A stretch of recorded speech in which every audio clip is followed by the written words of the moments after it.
Vocab આપી મને 25 મતલબ 25,000 વર્ડની, બહુ અવેલેબલ છે બહાર 25,000 વર્ડની વોકેબ.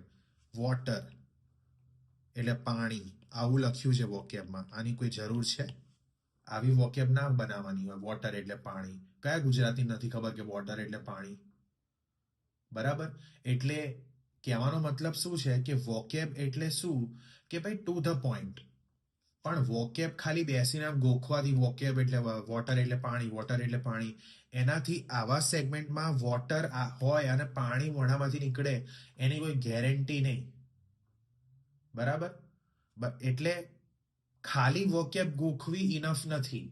વોકેબ ગોખવી is important, but alongside that, what is also important is practicing the note taking and practicing how to deliver your sentences. તો એ વોકેબનો વપરાશ કઈ રીતે કરવો સેન્ટેન્સ બનાવીને, એ બી ઇમ્પોર્ટન્ટ છે. ખ્યાલ આવ્યો? એટલે અહીંયા હવે આ સેગમેન્ટમાં પ્રક્રિયા સહેલી નથી, સહેજ જટિલ છે, તમને તમારું થાપણ પાછું નહીં મળે અને એની સાથે તમારે ન્યાયાલયમાં ભાડૂતના અધિકાર માટે લડવું પડશે.